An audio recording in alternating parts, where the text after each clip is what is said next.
सोचिए, जब आप कोई नई स्किल सीखना चाहते हैं, जैसे कि पेंटिंग या गिटार बजाना, तो अगर आप ये सोचेंगे कि पहली बार में ही आपको किसी प्रोफेशनल आर्टिस्ट जैसा बनना है, तो आप शायद कभी शुरू ही ना कर पाएं।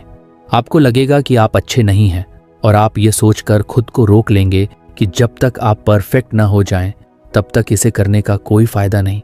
लेकिन अगर आप अपने स्टैंडर्ड्स कम कर दें और बस एक छोटा सा डूडल बना लें या एक सिंपल धुन बजाने की कोशिश करें, तो आप शुरुआत कर लेंगे। एक बार शुरुआत हो जाए तो आगे बढ़ना आसान हो जाता है।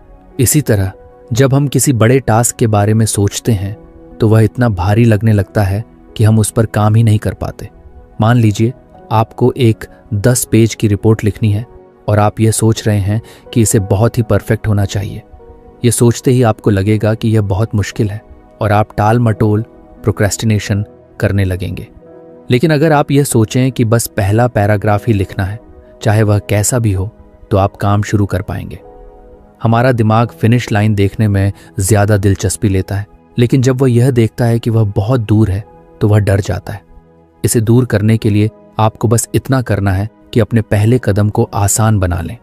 अगर आपको एक्सरसाइज शुरू करनी है तो आप ये मत सोचिए कि आपको रोज 1 घंटे की वर्कआउट करनी होगी। बस ये सोचिए कि आपको सिर्फ 5 मिनट के लिए स्ट्रेचिंग करनी है। जब आप स्ट्रेचिंग कर लेंगे तो शायद आपको खुद ही लगे कि कुछ और कर लिया जाए। पूर्णतावाद कई बार प्रगति का सबसे बड़ा दुश्मन बन जाता है। हम ये मानकर चलते हैं कि हमें हर चीज में परफेक्ट होना चाहिए, लेकिन सच्चाई यह है कि परफेक्शन कभी भी एक झटके में नहीं आता। वह धीरे धीरे बार बार कोशिश करने से आता है। पहली ड्राफ्ट हमेशा खराब होती है, पहली कोशिश हमेशा औसत होती है और पहला कदम हमेशा अस्थिर होता है। लेकिन अगर आप इसे स्वीकार कर लें और खुद को यह अनुमति दें कि आप शुरुआत में औसत काम कर सकते हैं, तो आप इनर्शिया को हरा सकते हैं। सोचिए, जब कोई बच्चा चलना सीखता है तो क्या वह पहली बार में ही बिना गिरे दौड़ने लगता है? नहीं, वह गिरता है, फिर उठता है, फिर गिरता है और धीरे धीरे चलना सीखता है। अगर वह यह सोच ले कि जब तक वह बिना गिरे नहीं चल सकता तब तक वह कोशिश ही नहीं करेगा, तो वह कभी चल ही नहीं पाएगा। हमें भी यही माइंडसेट अपनाने की जरूरत है। कई बार हम सोचते हैं कि अगर हम कम स्टैंडर्ड्स रखेंगे तो हमारा काम बेकार होगा, लेकिन यह सही नहीं है। शुरुआत करना किसी भी टास्क का सबसे मुश्किल हिस्सा होता है और अगर आप उस हिस्से को आसान बना लें तो आगे का सफर खुद ही आसान हो जाता है। जब आप लिखना शुरू करते हैं तो आप धीरे धीरे एडिट कर सकते हैं। जब आप एक्सरसाइज शुरू करते हैं तो धीरे धीरे अपनी स्टैमिना बढ़ा सकते हैं। जब आप कोई नया बिजनेस शुरू करते हैं तो धीरे धीरे उसे सुधार सकते हैं। लेकिन अगर आप बस यह सोचते रहेंगे कि शुरुआत ही परफेक्ट होनी चाहिए, तो आप शायद कभी शुरुआत नहीं कर पाएंगे। इसलिए अगली बार जब भी आपको लगे कि आप किसी काम को करने के लिए बहुत ज्यादा प्रेशर महसूस कर रहे हैं, तो बस अपने स्टैंडर्ड्स कुछ कम कर दीजिए। अपने टारगेट को छोटा बना दीजिए, काम को छोटे हिस्सों में तोड़ दीजिए और सबसे जरूरी बात, खुद को परफेक्ट होने का बोझ मत दीजिए। आपको केवल शुरुआत करनी है, चाहे वह शुरुआत कितनी भी छोटी क्यों ना हो। एक बार आप गति में आ गए तो इनर्शिया खुद ही खत्म हो जाएगा।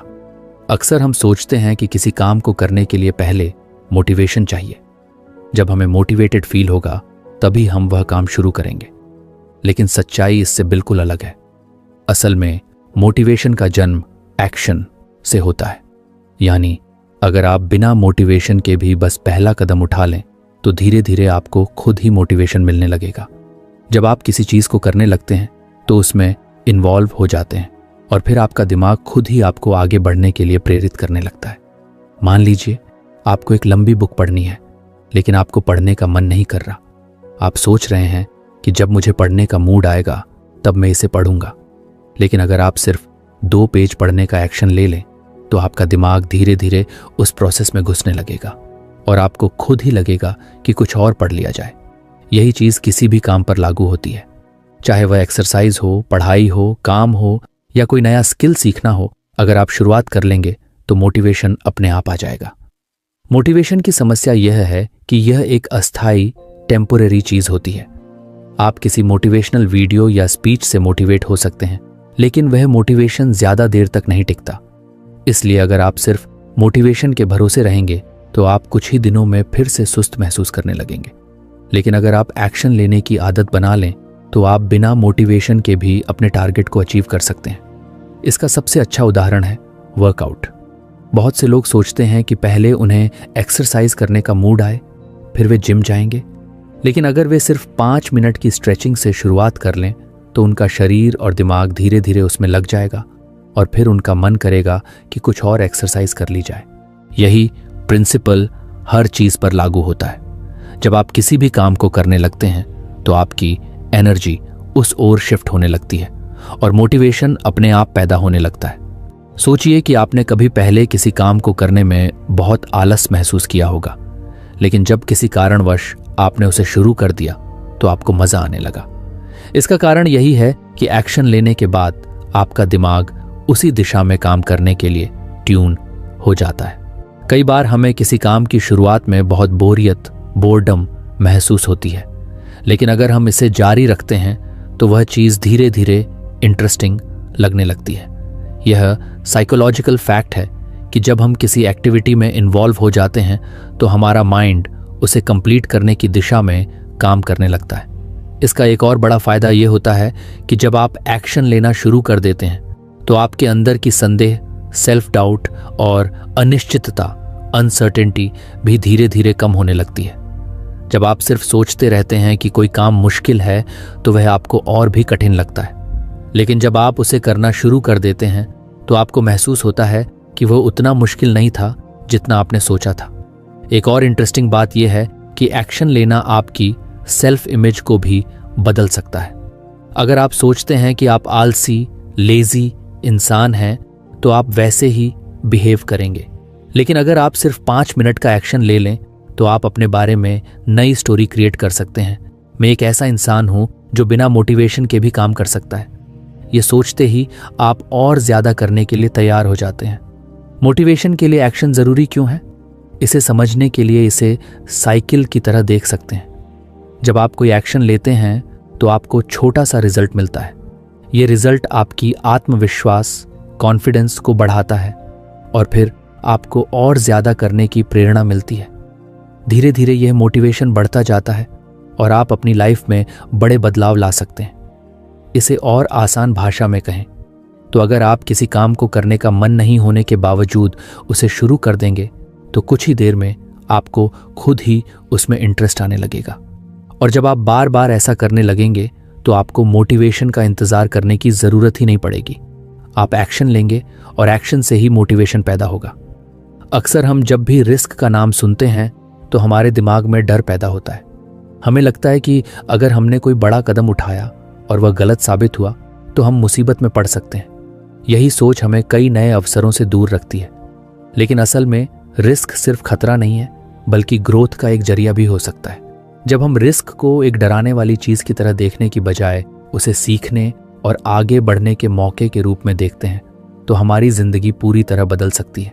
सोचिए, अगर कोई बच्चा साइकिल चलाना सीखना चाहता है तो उसे गिरने का रिस्क होता है।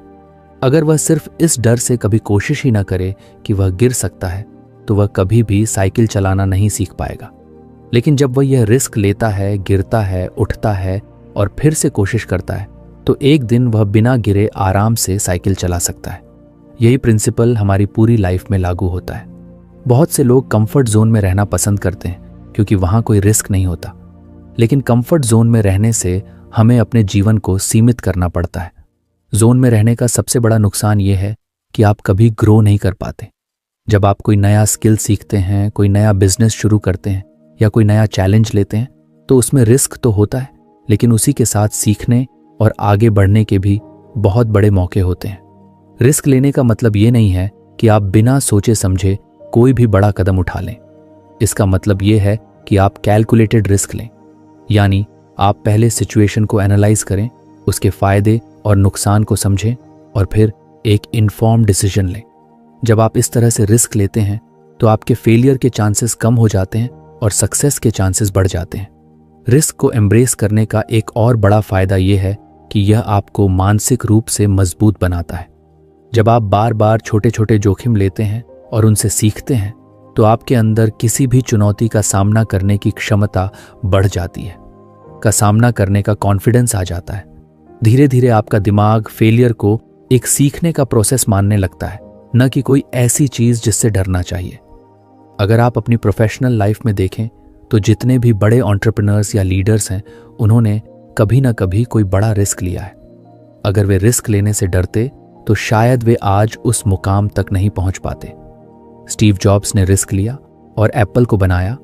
एलोन मस्क ने रिस्क लिया और टेस्ला और स्पेसएक्स जैसी कंपनीज खड़ी की।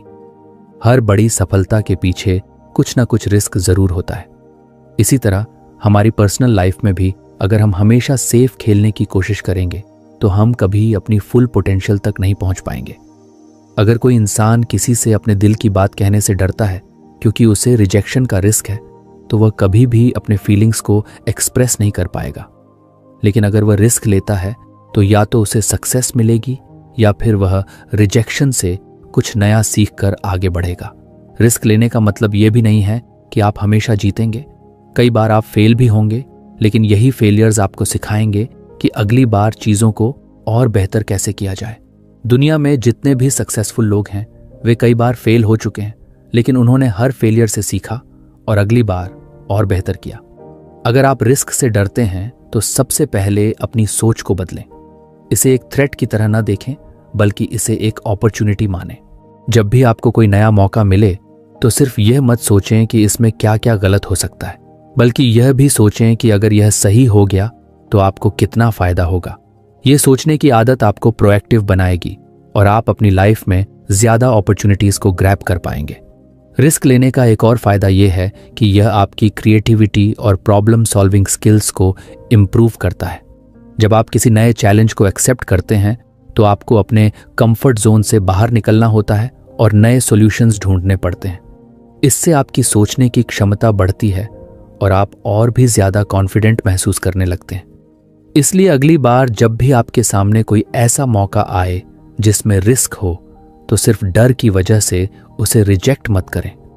सोच समझकर एनालाइज करें और अगर आपको लगे कि यह रिस्क वर्थ टेकिंग है तो इसे जरूर लें। हो सकता है कि यह आपका सबसे अच्छा डिसीजन साबित हो और आपकी लाइफ पूरी तरह बदल जाए। अक्सर जब हम अपने दिन को प्लान करते हैं तो हम एक टू डू लिस्ट बनाते हैं। इसमें हम वे सारे काम लिखते हैं जो हमें पूरे करने होते हैं। लेकिन कई बार हम देखते हैं कि हमारा दिन खत्म हो जाता है और हमारी लिस्ट के बहुत सारे टास्क अधूरे रह जाते हैं।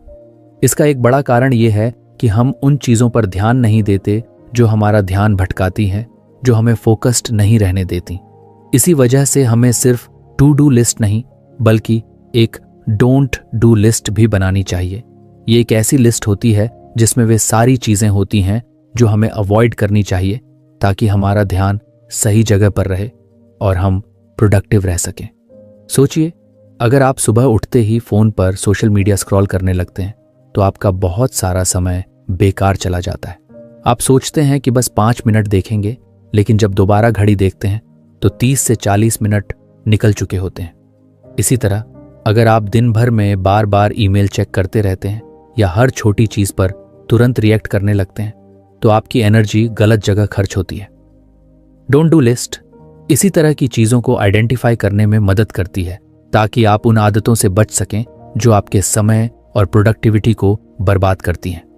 इस लिस्ट को बनाने के लिए सबसे पहले आपको यह देखना होगा कि दिन भर में कौन कौन सी एक्टिविटीज आपका ध्यान भटकाती हैं।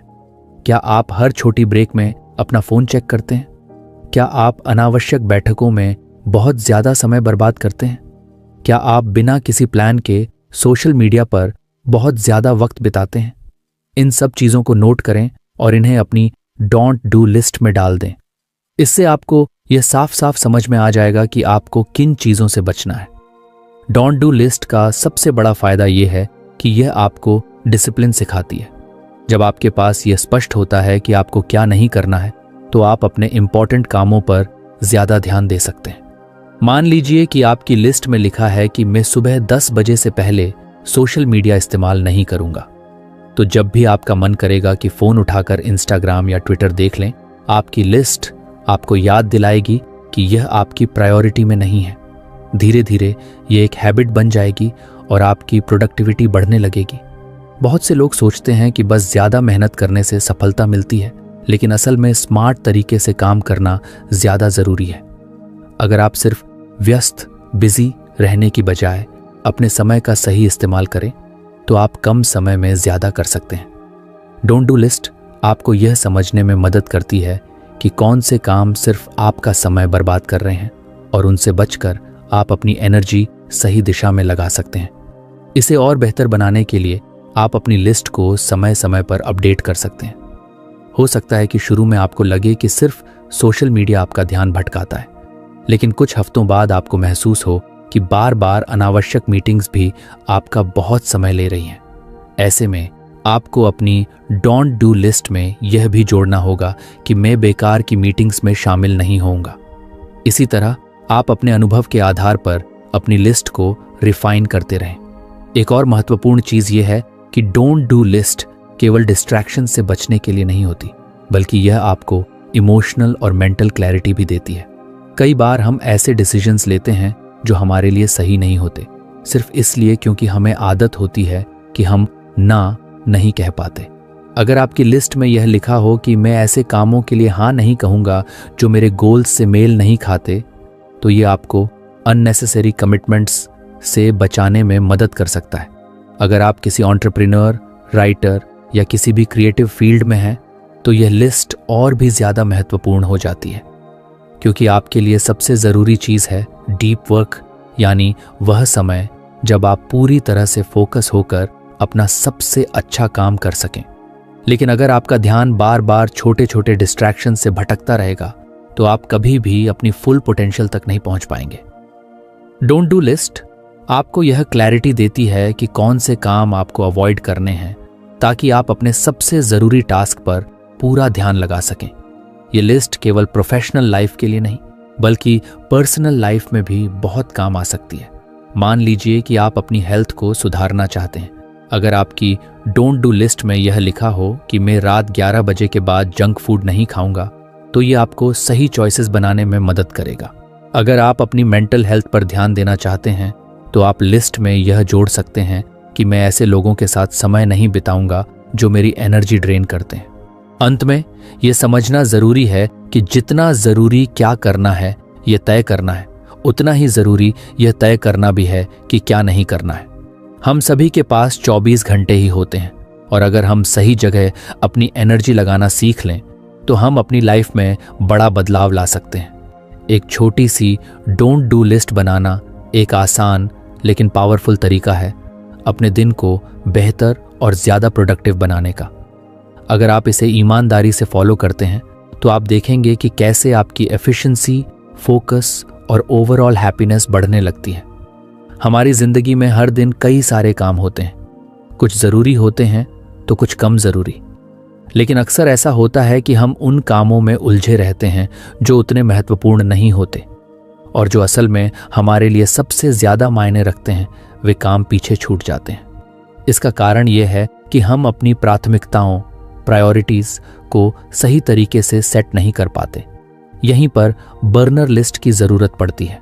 ये एक ऐसा तरीका है जिससे आप अपने सबसे महत्वपूर्ण और कम महत्वपूर्ण कामों को अलग अलग रख सकते हैं, ताकि आपकी एनर्जी और अटेंशन सही दिशा में लगे। बर्नर लिस्ट का आइडिया यह है कि आप अपने टास्क को 2 हिस्सों में बांटें, फ्रंट बर्नर और बैक बर्नर। फ्रंट बर्नर में वे चीज़ें आती हैं जो आपकी सबसे बड़ी प्राथमिकता हैं, जिन पर आपको सबसे ज़्यादा ध्यान देना चाहिए। ये वे टास्क होते हैं जो आपके बड़े गोल्स को हासिल करने में मदद करते हैं। दूसरी तरफ बैक बर्नर में वे चीज़ें आती हैं जो ज़रूरी तो हैं, लेकिन फ़िलहाल उन पर ज़्यादा ध्यान देने की ज़रूरत नहीं है। ये वो काम हो सकते हैं जो आप बाद में कर सकते हैं या जो उतने क्रिटिकल नहीं हैं। सोचिए कि आप एक शेफ़ हैं और किचन में कई चीज़ें एक साथ बना रहे हैं। एक स्टोव पर कुछ पक रहा है जिसे लगातार चलाते रहना है ताकि वह ठीक से बने, यही आपका फ्रंट बर्नर है। वहीं कुछ चीज़ें धीमी आंच पर रखी हुई हैं जिन्हें समय आने पर देखा जा सकता है, यही आपका बैक बर्नर है।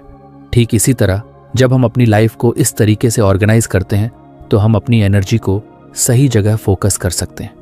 अगर आप किसी बड़े प्रोजेक्ट पर काम कर रहे हैं, तो वह आपका फ्रंट बर्नर टास्क होगा। लेकिन अगर आप साथ ही साथ कोई नई स्किल सीखना चाहते हैं या किसी नए आइडिया पर काम करना चाहते हैं, तो वह बैक बर्नर पर जा सकता है। इसका मतलब ये नहीं है कि बैक बर्नर के टास्क बेकार हैं, बल्कि इसका मतलब सिर्फ इतना है कि उन्हें अभी उतनी प्रायोरिटी नहीं मिलनी चाहिए। इससे आपका ध्यान भटकता नहीं है और आप सबसे ज़रूरी चीज़ों पर फोकस कर पाते हैं। बर्नर लिस्ट को अपनाने का सबसे बड़ा फायदा यह है कि यह डिसीजन मेकिंग को आसान बना देती है। जब भी कोई नया टास्क सामने आता है तो आप तुरंत तय कर सकते हैं कि वह किस बर्नर पर जाना चाहिए। इससे आपका दिमाग क्लटर फ्री रहता है और आप ज़रूरी चीज़ों को मिस नहीं करते। इसका दूसरा फायदा यह है कि यह आपको मल्टीटास्किंग से बचाता है। अक्सर लोग एक साथ कई काम करने की कोशिश करते हैं और नतीजा ये होता है कि वे किसी भी काम को अच्छे से पूरा नहीं कर पाते। लेकिन जब आप जानते हैं कि कौन सा काम फ्रंट बर्नर पर है तो आप पूरी तरह उसी पर ध्यान लगा सकते हैं और बाकी चीज़ों को बाद में संभाल सकते हैं। बर्नर लिस्ट को और ज़्यादा इफेक्टिव बनाने के लिए आप इसे हर हफ्ते या महीने में रिव्यू कर सकते हैं, क्योंकि प्रायोरिटीज़ समय के साथ बदलती हैं। जो काम आज बैक बर्नर पर है हो सकता है कि कुछ हफ्तों बाद उसे फ्रंट बर्नर पर लाने की ज़रूरत पड़े, इसलिए इसे समय समय पर अपडेट करना ज़रूरी है। यह सिस्टम न केवल आपकी प्रोडक्टिविटी बढ़ाता है बल्कि आपको मेंटल क्लैरिटी भी देता है। जब आपका दिमाग बार बार यह सोचने में उलझा नहीं रहता कि अभी क्या करना चाहिए। असिस्टेंट चाहते हैं तो आप इसे अपनी डेली लाइफ में छोटे छोटे डिसीजंस के लिए भी यूज़ कर सकते हैं। जैसे कि अगर आप फिटनेस पर ध्यान देना चाहते हैं तो उसे फ्रंट बर्नर पर रखें। वहीं अगर आप किसी नई किताब को पढ़ना चाहते हैं लेकिन अभी वक्त नहीं मिल रहा तो उसे बैक बर्नर पर रख सकते हैं। प्रोफेशनल लाइफ में भी यह तरीका बहुत काम आता है। मान लीजिए आप एक एंटरप्रेन्योर हैं और आपके पास कई आइडियाज़ हैं, लेकिन सब पर एक साथ काम करना संभव नहीं है। तब आप बर्नर लिस्ट बनाकर यह तय कर सकते हैं कि कौन सा आइडिया सबसे ज़रूरी है और किसे बाद में एक्सप्लोर किया जा सकता है।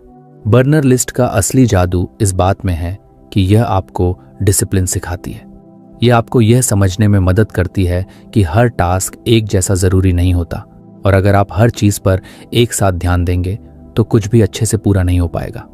जब आप यह समझ जाते हैं कि किन चीज़ों को प्राथमिकता देनी है और किन्हें फिलहाल साइड में रखना है तो आपकी प्रोडक्टिविटी और सक्सेस दोनों बढ़ने लगती हैं। इसलिए अगर आप अपने दिन को बेहतर तरीके से मैनेज करना चाहते हैं और सही चीज़ों पर अपनी एनर्जी लगाना चाहते हैं तो बर्नर लिस्ट को अपनी लाइफ में शामिल करें। ये एक आसान लेकिन पावरफुल तरीका है जो आपको क्लैरिटी देगा और आपके सबसे ज़रूरी गोल्स को पूरा करने में मदद करेगा। हमारी ज़िंदगी में हर दिन बहुत सारे डिसीजंस लेने पड़ते हैं, कुछ छोटे कुछ बड़े। कई बार हम बहुत छोटे छोटे डिसीजंस पर भी इतना ज़्यादा सोचने लगते हैं कि हमारा दिमाग थक जाता है और बड़े डिसीजंस लेने की एनर्जी ही नहीं बचती।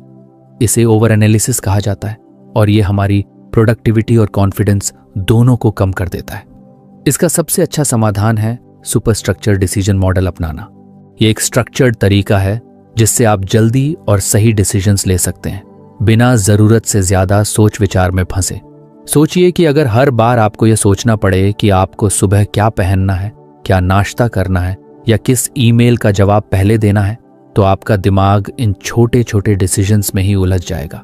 यही कारण है कि कई सक्सेसफुल लोग अपने रोज़मर्रा के डिसीजंस को सिंप्लीफाई कर देते हैं। उदाहरण के लिए स्टीव जॉब्स और मार्क जुकरबर्ग हमेशा एक जैसा कपड़ा पहनते थे ताकि उन्हें हर दिन इस बारे में डिसीजन न लेना पड़े।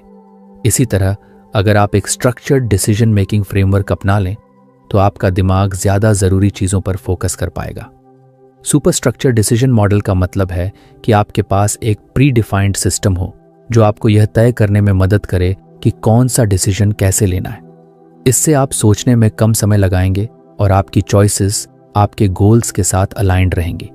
ये मॉडल खास तौर पर उन लोगों के लिए बहुत फायदेमंद है जो अक्सर डिसीजन पैरालिसिस का शिकार हो जाते हैं, यानी जब बहुत सारे ऑप्शंस होते हैं और हम ये तय ही नहीं कर पाते कि कौन सा सही है।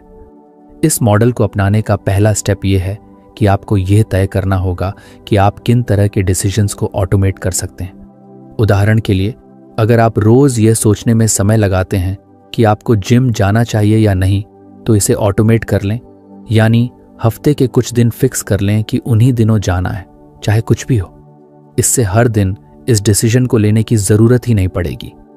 दूसरा स्टेप है डिसीजन मेकिंग क्राइटेरिया सेट करना, यानी जब भी आपको कोई बड़ा डिसीजन लेना हो तो आपके पास कुछ प्री डिफाइंड क्वेश्चंस होने चाहिए जो आपको सही चॉइस चुनने में मदद करें। जैसे कि क्या यह डिसीजन मेरे लॉन्ग टर्म गोल्स से मेल खाता है? ज़ेरेनिया, क्या इससे मेरा समय और एनर्जी सही दिशा में लगेगा? ज़ेरेनिया, अगर मैं यह डिसीजन गलत लेता हूं तो उसका सबसे बुरा असर क्या हो सकता है? जब आपके पास ये प्री डिफाइंड फिल्टर्स होंगे तो आप बिना ज्यादा सोचे समझे सही डिसीजन ले पाएंगे। तीसरा स्टेप है पास्ट डिसीजन से सीखना। अगर आपने पहले कोई गलत डिसीजन लिया था तो उस पर एनालाइज करें कि गलती कहां हुई थी और अगली बार उस गलती को अवॉइड करने के लिए क्या किया जा सकता है। इससे आपकी डिसीजन मेकिंग एबिलिटी बेहतर होगी और आप फ्यूचर में ज्यादा कॉन्फिडेंट चॉइसेस ले पाएंगे। ये मॉडल न केवल आपकी स्पीड को बढ़ाता है बल्कि आपकी मेंटल क्लैरिटी भी बढ़ाता है।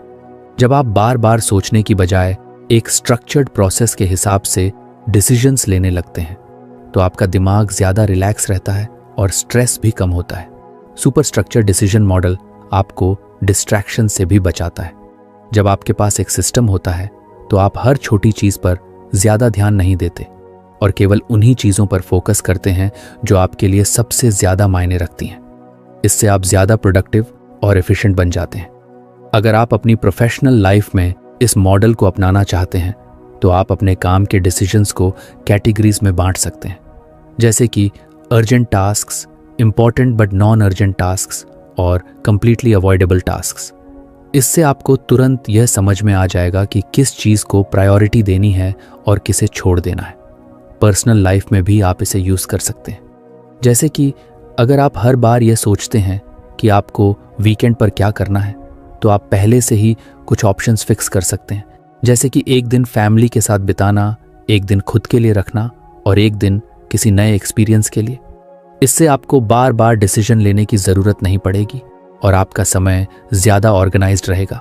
सुपर स्ट्रक्चर डिसीजन मॉडल को अपनाने से आप न सिर्फ तेजी से डिसीजंस ले पाएंगे बल्कि आपको यह भी समझ में आएगा कि आपके चॉइसेस आपके गोल्स के साथ अलाइंड हैं या नहीं। ये एक पावरफुल तरीका है जो आपको ओवर थिंकिंग से बचाकर स्मार्ट और कॉन्फिडेंट डिसीजन मेकर बनाता है। हम सबकी बॉडी एक खास तरह की रिदम के हिसाब से काम करती है जिसे अल्ट्राडायन रिदम्स कहा जाता है। ये वही नेचुरल साइकिल है जो हमारी एनर्जी लेवल्स को पूरे दिन में ऊपर नीचे करती रहती है। कई बार आपने महसूस किया होगा कि सुबह के किसी समय आप बहुत एनर्जेटिक और फोकस्ड महसूस करते हैं, लेकिन कुछ घंटों बाद अचानक से थकान या डिस्ट्रैक्शन महसूस होने लगती है। यही अल्ट्राडायन रिदम्स का असर होता है। अगर हम इस नेचुरल एनर्जी साइकिल को समझकर अपने काम का स्केड्यूल बनाएं तो हम अपनी प्रोडक्टिविटी को कई गुना बढ़ा सकते हैं। अक्सर लोग ये गलती करते हैं कि वे पूरे दिन एक ही तरह की एनर्जी एक्सपेक्ट करते हैं। वे सोचते हैं कि अगर वे सुबह 9 बजे से शाम 6 बजे तक लगातार काम करेंगे तो उनका आउटपुट हमेशा एक जैसा रहेगा, लेकिन ऐसा नहीं होता। हमारी बॉडी हर 90 से 120 मिनट के साइकिल में काम करती है, यानी लगभग 1.5 से 2 घंटे के बाद हमारी एनर्जी धीरे धीरे कम होने लगती है और हमें एक छोटे ब्रेक की जरूरत होती है। अगर हम इस नेचुरल साइकिल के हिसाब से काम करें तो हम ज्यादा प्रोडक्टिव और कम थके हुए महसूस करेंगे। सोचिए, अगर आप अपने हाईएस्ट एनर्जी लेवल के समय सबसे जरूरी और डिमांडिंग टास्क्स करें तो आपका काम कितना एफिशिएंट हो जाएगा। और जब आपकी एनर्जी लो हो तो आप ऐसे काम करें जो ज्यादा दिमागी मेहनत नहीं मांगते, जैसे कि ईमेल्स चेक करना, मीटिंग्स अटेंड करना या प्लानिंग करना। इस तरह आप अपने शरीर की नेचुरल रिदम के साथ काम करेंगे, न कि उसके खिलाफ। इसका सबसे अच्छा तरीका यह है कि आप अपने एनर्जी पैटर्न्स को ऑब्जर्व करें। एक हफ्ते तक ध्यान दें कि दिन के किस समय आप सबसे ज्यादा एनर्जेटिक और फोकस्ड महसूस करते हैं और किस समय आपको सुस्ती या डिस्ट्रैक्शन महसूस होती है। इससे आपको पता चलेगा कि आपकी पीक फो मानसू हॉर्स कौन से हैं। जब आपको अपने पीक हॉर्स का पता चल जाए तो उन घंटों में सबसे क्रिटिकल काम करें, वह काम जो सबसे ज्यादा कंसंट्रेशन और क्रिएटिविटी मांगता है। जैसे कि अगर आप राइटर हैं तो अपनी राइटिंग सुबह के हाई एनर्जी आवर्स में करें। अगर आप किसी स्ट्रैटेजी या प्लानिंग पर काम कर रहे हैं तो इसे भी अपने पीक टाइम में रखें। दूसरी तरफ जब आपकी एनर्जी नेचुरली लो होती है तो उस समय लाइट टास्क्स करें, जैसे कि कॉल्स, ईमेल्स या कैजुअल डिस्कशंस। बहुत से लोग ये सोचकर गिल्ट महसूस करते हैं कि वे पूरे दिन लगातार हाई एनर्जी पर काम नहीं कर पाते, लेकिन असल में ऐसा करना पॉसिबल ही नहीं है। दुनिया के सबसे प्रोडक्टिव लोग भी ब्रेक्स लेते हैं और अपने शरीर की नेचुरल एनर्जी के हिसाब से काम करते हैं। जब आप इस बात को समझ लेते हैं कि आपकी बॉडी कैसे काम करती है, तो आप स्मार्ट तरीके से अपने काम को ऑर्गेनाइज कर सकते हैं। अल्ट्राडाइन रिदम्स को अपनाने का एक और बड़ा फायदा यह है कि इससे बर्नआउट से बचा जा सकता है। जब हम बिना रुके लगातार काम करते हैं तो हमारी एनर्जी पूरी तरह खत्म हो जाती है और हम जल्दी थक जाते हैं। लेकिन अगर हम अपने एनर्जी साइकिल्स को ध्यान में रखकर सही समय पर ब्रेक लेते हैं तो हमारी एफिशिएंसी बनी रहती है और हम लंबे समय तक हाई परफॉर्मेंस पर काम कर सकते हैं। अगर आप इस अप्रोच को अपनी लाइफ में अप्लाई करना चाहते हैं तो सबसे पहले अपने डेली स्केड्यूल को कुछ फ्लेक्सिबल बनाइए। जरूरी नहीं कि आप हर समय एक जैसा परफॉर्म करें। आपको बस ये समझना है कि कौन से घंटे आपके सबसे प्रोडक्टिव होते हैं और कौन से घंटे आपको रिलैक्स करने के लिए चाहिए। उदाहरण के लिए, अगर आपको सुबह 10 से 12 बजे के बीच सबसे ज्यादा एनर्जी महसूस होती है तो उस समय सबसे इंपॉर्टेंट और चैलेंजिंग काम करें। फिर 12 से 12:30 तक एक छोटा ब्रेक लें, वॉक करें, पानी पिएं या कुछ देर आराम करें। इसके बाद दोबारा काम पर लौटें, लेकिन अब लाइट टास्क्स को प्रायोरिटी दें। ये छोटी छोटी चीजें आपकी प्रोडक्टिविटी में बहुत बड़ा बदलाव ला सकती हैं। ये सिर्फ टाइम मैनेजमेंट नहीं बल्कि एनर्जी मैनेजमेंट का तरीका है। जब आप अपने अल्ट्राडियन रिदम्स के हिसाब से काम करना शुरू करेंगे तो आप पाएंगे कि आप पहले से कम एफर्ट में ज्यादा काम कर पा रहे हैं और आपका दिमाग ज्यादा फ्रेश और फोकस्ड महसूस कर रहा है। हमारी बॉडी एक नेचुरल रिदम के हिसाब से काम करती है जिसे अल्ट्राडाइन रिदम्स कहते हैं। यह हमारे एनर्जी लेवल्स को पूरे दिन कंट्रोल करता है। कभी आपने नोटिस किया होगा कि एक समय पर आप सुपर फोकस्ड होते हैं, लेकिन कुछ घंटों बाद आपको थकान या डिस्ट्रैक्शन महसूस होने लगती है। ये इसी रिदम का असर है। अगर हम इसे समझकर अपने काम का सही स्केड्यूल बनाएं तो हम ज्यादा प्रोडक्टिव बन सकते हैं। अक्सर लोग ये सोचते हैं कि पूरे दिन एक जैसी एनर्जी बनी रहेगी, लेकिन ऐसा नहीं होता। हमारी बॉडी हर 90 से 120 मिनट के एक साइकिल में काम करती है, यानी 1.5-2 घंटे बाद हमारी एनर्जी नेचुरली कम होने लगती है और हमें ब्रेक की जरूरत होती है। अगर हम इस नेचुरल साइकिल के हिसाब से काम करें तो हम कम एफर्ट में ज्यादा काम कर सकते हैं। इसका सबसे अच्छा तरीका है कि आप अपने एनर्जी पैटर्न्स को ऑब्जर्व करें। दिन के कौन से घंटे आपकी पीक परफॉर्मेंस के हैं और कब आपको थकान महसूस होती है, यह समझें। फिर अपने हाई एनर्जी टाइम में सबसे जरूरी काम करें, वह जो सबसे ज्यादा फोकस और क्रिएटिविटी मांगता है। जब एनर्जी लो हो तो ईमेल्स, मीटिंग्स, कैजुअल टास्क्स को उस समय करें। बहुत से लोग गिल्ट महसूस करते हैं कि वे पूरे दिन हाई परफॉर्मेंस पर काम नहीं कर पाते, लेकिन स्मार्ट वर्क यही है कि आप अपने बॉडी रिदम के साथ काम करें, न कि उसके खिलाफ। दुनिया के सबसे प्रोडक्टिव लोग भी ब्रेक्स लेते हैं और सही समय पर सही काम करते हैं। इसका एक बड़ा फायदा यह भी है कि आप बर्नआउट से बचते हैं। अगर आप बिना रुके लंबे समय तक काम करेंगे तो आपकी एनर्जी जल्दी खत्म हो जाएगी। लेकिन अगर आप अल्ट्राडाइन साइकिल्स को फॉलो करके सही समय पर ब्रेक लेंगे तो आप एफिशिएंट बने रहेंगे। अगर आप इस अप्रोच को अपनी लाइफ में अप्लाई करना चाहते हैं तो रिजिड टाइम टेबल छोड़ें और अपने नेचुरल रिदम्स को समझें। जब आप हाई एनर्जी मोड में हो तो चैलेंजिंग टास्क्स करें और जब एनर्जी लो हो तो लाइट टास्क्स करें। 30 मिनट के छोटे ब्रेक लेने से भी फोकस और एफिशिएंसी बनी रहती है। ये टाइम मैनेजमेंट नहीं, एनर्जी मैनेजमेंट है। जब आप अपने अल्ट्राडियन रिदम्स के हिसाब से काम करना शुरू करेंगे तो आप पाएंगे कि पहले से कम एफर्ट में ज्यादा काम हो रहा है और आपका माइंड ज्यादा फ्रेश और फोकस्ड महसूस कर रहा है। तो फ्रेंड्स, ये थी हमारी आज की बुक समरी। आपको कैसी लगी कमेंट करके जरूर बताएं और धन्यवाद आपका समरी एंड तक सुनने के लिए।